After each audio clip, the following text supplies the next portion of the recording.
नमस्कार, आप देख रहे हैं न्यूज़ पीआर। आज 12 नवंबर है और इस वीडियो में हम चर्चा करेंगे देश दुनिया से प्रकाशित होने वाली समाचार पत्रों की और उनमें छपी खबरों की, वैसी खबरों की जिनका सीधा संबंध आपकी और हमारी आम जिंदगी से है। तो सबसे पहली खबर हिंदुस्तान के राष्ट्रीय संस्करण से। इसमें लिखा है, सावधान, तमिलनाडु से तुवालू तक धरती दे रही चेतावनी।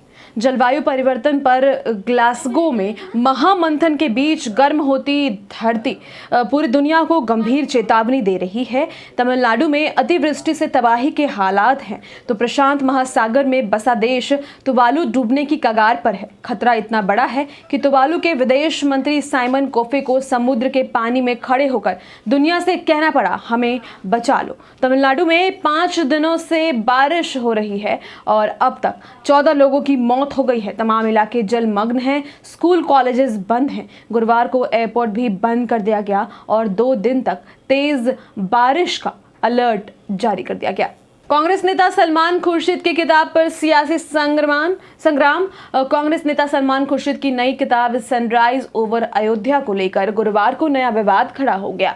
भाजपा का आरोप है कि किताब में हिंदुत्व की तुलना आतंकी संगठन आईएस और बोकर-होम से की गई है। भाजपा प्रवक्ता गौरव भाटिया ने कहा कि कांग्रेस मकड़ी की तरह हिंदुओं के खिलाफ नफरत का जाल बुन रही है। उनके नेता बार बार हिंदुओं को अपमानित करने वाले बयान दे रहे हैं। कांग्रेस नेतृत्व को यह बताना चाहिए कि क्या हिंदुओं की तुलना आईएस या बोकर-होम से की जाएगी। केंद्रीय मंत्री प्रहलाद जोशी और प्रहलाद सिंह पटेल ने भी सलमान खुर्शीद को इस मामले पर घेर लिया है। सख्ती, अगले वर्ष पेट्रोल में 10% इथेनॉल अनिवार्य। अगले वर्ष 1 अप्रैल से देश के सभी पंप पर 10% इथेनॉल ब्लेंडिंग वाला E10 पेट्रोल मिलेगा। अभी 80% पेट्रोल पंप पर E10 पेट्रोल उपलब्ध है। सरकार ने 2025 तक पेट्रोल में 20% इथेनॉल ब्लेंडिंग का लक्ष्य रखा है। इसकी शुरुआत 1 अप्रैल 2023 से हो जाएगी। ऑस्ट्रेलिया पाकिस्तान को हराकर फाइनल में। ऑस्ट्रेलिया ने पाकिस्तान को हराकर T20 विश्व कप के फाइनल में जगह बना ली है। गुरुवार को खेले गए सेमीफाइनल में पाकिस्तान ने 177 रनों का लक्ष्य दिया था, जिसे ऑस्ट्रेलिया ने 5 विकेट रहते पा लिया।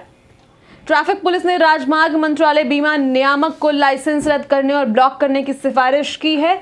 सिर्फ 11% लोगों ने ही ट्रैफिक चालान भरा है। राजधानी में वाहन चलाने के दौरान नियमों के उल्लंघन पर भेजे गए चालान लोग नहीं भर रहे हैं। दिल्ली यातायात पुलिस ने 30 अक्टूबर तक कुल 45.5 लाख चालकों को नियम तोड़ने पर नोटिस भेजे हैं। इनमें से केवल 4.4 लाख लोगों यानी 11% ने ही चालान भरे हैं और वहीं 41.1 लाख ऐसे चालक हैं जिन्होंने सिग्नल तोड़ने, तेज गति में वाहन चलाने समेत अन्य कारणों से भेजे गए चालान नहीं भरे हैं। बिहार में बालू खनन से रोक हटी। 18 हफ्तों में मिलेगा खनन का लाइसेंस। सभी जिलों में नई DSR बनेगी। सुप्रीम कोर्ट ने बिहार में खनन पर लगी पूर्ण रोक के एनजीटी के आदेश में संशोधन कर दिया है। इससे राज्य में बालू खनन पर लगी रोक कुछ प्रतिबंधों के साथ समाप्त कर दी जाएगी। जस्टिस L नागेश्वर राव की पीठ ने यह आदेश बिहार सरकार की अपील पर गुरुवार को दिया। कोर्ट ने कहा कि खनन पर पूर्ण रोक लगने से अवैध खनन को बढ़ावा मिलता है, जिससे सरकार को राजस्व का भारी नुकसान होता है। चिकित्सक को शिक्षा का सर्वोच्च सम्मान। राज्य का सर्वोच्च शिक्षा पुरस्कार इस साल चिकित्सक डॉक्टर शंकरनाथ झा को दिया गया। मुख्यमंत्री नीतीश कुमार ने गुरुवार को शिक्षा दिवस के मौके पर उन्हें मौलाना अबुल कलाम आजाद शिक्षा पुरस्कार 2021 से सम्मानित किया। साथ ही उन्हें अंग वस्त्र, प्रशस्ति पत्र और 2.5 लाख रुपए का चेक प्रदान किया।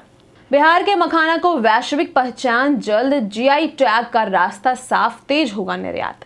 बिहार के मखाना को जल्द वैश्विक पहचान मिलेगी। इसको GI टैग मिलने का रास्ता साफ हो गया है। केंद्र सरकार के कंसल्टेटिंग समूह ने पटना में इसकी बैठक कर सारी बाधाएं दूर कर दी। बैठक में आवेदन के दावों पर सत्यता की मुहर लगी। साथ ही इसकी विशेषताएं और उत्पाद के स्रोत से भी केंद्र के अधिकारी अवगत हो गए। अब जल्द ही इस उत्पाद को बिहार का मखान के रूप में GI टैग मिल जाएगा। उसके बाद इसका निर्यात भी तेज हो जाएगा। एक हफ्ते तक लंबी दूरी की ट्रेनें फुल, विमानों में तिगुना किराया। आज से रेलवे स्टेशन और एयरपोर्ट पर उमड़ेगी लोगों की भीड़, सफर पर संकट। दिवाली और छठ में घर आए कामकाजी शुक्रवार से काम पर लौटने लगेंगे। पटना और बिहार के अन्य प्रमुख स्टेशनों से जाने वाली लंबी दूरी की ट्रेनों में वेटिंग टिकट का बोर्ड लगा है। हवाई किराया 2 से 3 गुना महंगा हो गया है।